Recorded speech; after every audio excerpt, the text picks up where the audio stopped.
The Salem witch trials of 1692 stand as one of the most infamous episodes in early American history.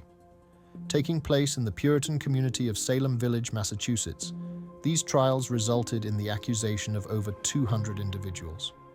At the heart of this historical event lies a powerful intersection of religious belief, social tension, and gender dynamics.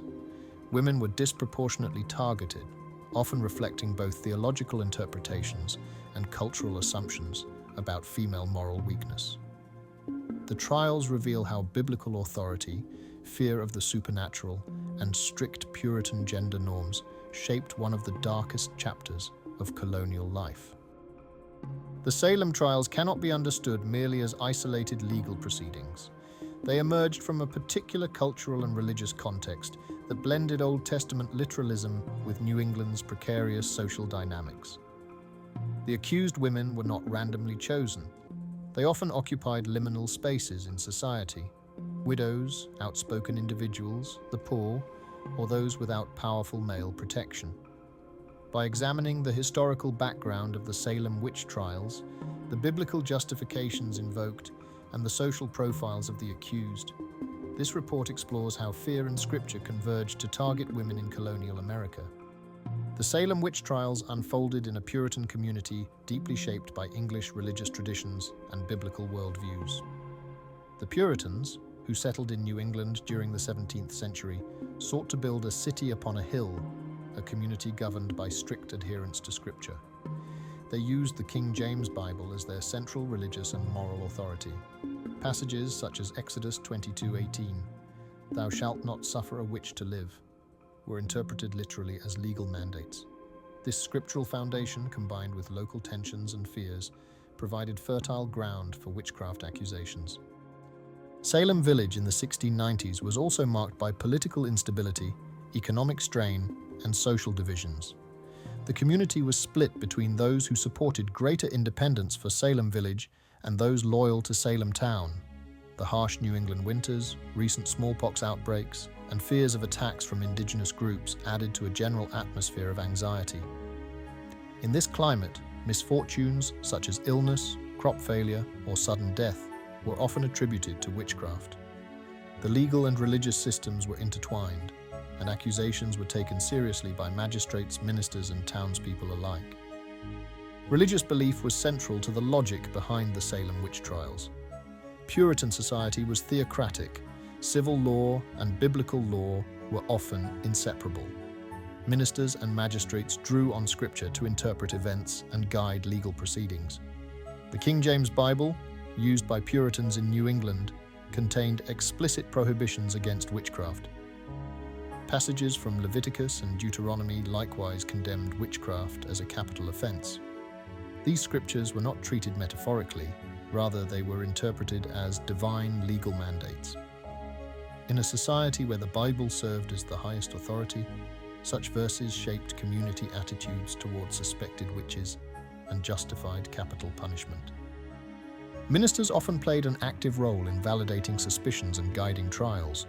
Sermons warned parishioners about the dangers of spiritual corruption and invisible evil forces. The Puritans believed that Satan could work through human agents, most often women, to undermine God's kingdom on earth. Cotton Mather, a prominent minister, encouraged vigilance against witches, urging communities to root out evil. Although Mather advised caution against excessive reliance on spectral evidence, testimony based on visions, his writings and sermons nevertheless reinforced the belief that witchcraft posed a real and urgent threat. Biblical justifications were thus embedded in the legal framework and cultural imagination of the colony. The majority of individuals accused during the Salem witch trials were women, and their social characteristics reveal much about Puritan gender norms and societal tensions. Scholars have documented that accused women often fell into identifiable categories: elderly widows, poor or marginalized individuals, outspoken or non-conforming women, and those lacking strong male protectors. Sarah Good, for instance, was a destitute woman who begged for food and shelter. Her poverty and perceived bitterness made her a convenient scapegoat. Sarah Osborne had challenged traditional gender expectations by pursuing control of her late husband's estate, an act seen as threatening in a patriarchal society. Tituba, an enslaved woman in the household of Samuel Parris, became one of the first accused. Her status as an outsider, combined with her coerced confession, fueled panic and set the stage for further accusations. Accused women were often those who did not conform to expected female behavior, silent, obedient, and pious. In Puritan culture, women were viewed as morally weaker and more susceptible to temptation. This perception was rooted in both biblical narratives, such as Eve's role in the fall, and cultural beliefs about women's spiritual vulnerability. Accusations often followed interpersonal conflicts or misfortunes. If someone fell ill or livestock died after a quarrel with a woman, she might be suspected of witchcraft. The trials thus reflected underlying anxieties about gender roles, power dynamics, and community cohesion. Women who were socially vulnerable or defied expectations were disproportionately targeted, revealing the intersection of religious ideology and gendered power structures. The Salem witch trials officially began in early 1692, when a group of young girls in Salem Village began exhibiting strange fits and behaviors. These symptoms were quickly interpreted as signs of witchcraft, and the girls identified several local women as their tormentors. Once accusations began, the legal machinery of the colony, deeply influenced by biblical law, took swift action. Magistrates held preliminary hearings, during which the accused were interrogated, often under duress. One of the most controversial forms of evidence accepted in court was spectral evidence, testimony claiming that the spirit or spectre of the accused appeared in visions and harmed victims. Although some ministers, including Increase Mather, expressed doubts about the reliability of spectral evidence, it was nevertheless used extensively during the trials. The proceedings were intense and often lacked the legal protections we associate with modern trials. The accused were frequently subjected to leading questions, pressure to confess, and the testimony of neighbors who interpreted everyday events as signs of witchcraft. Those who confessed and named others were sometimes spared execution, creating a dangerous cycle of accusations. 19 individuals were ultimately executed by hanging, and one man, Giles Corey, was pressed to death for refusing to enter a plea. The majority of those executed were women.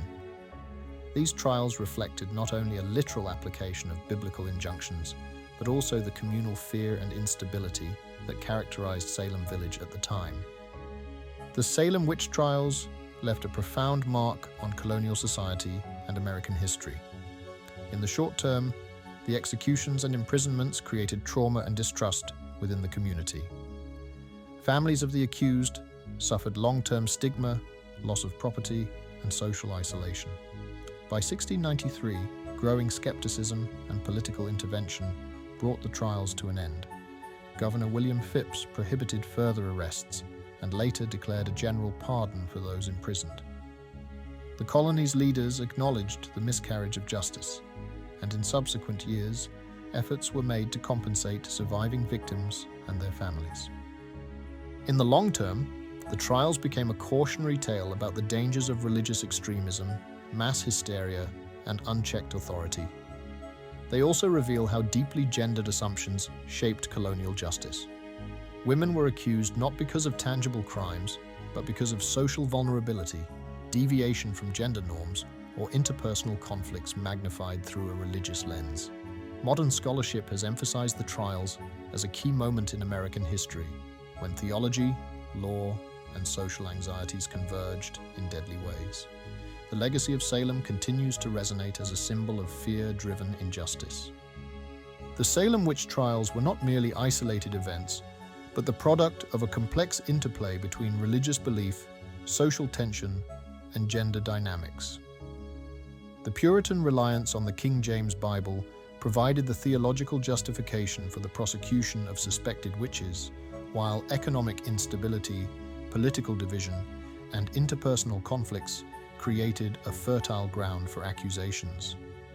By examining these trials through their biblical foundations, the profiles of accused women, and the legal proceedings, we gain a clearer understanding of how faith and fear shaped one of the darkest moments in early American history.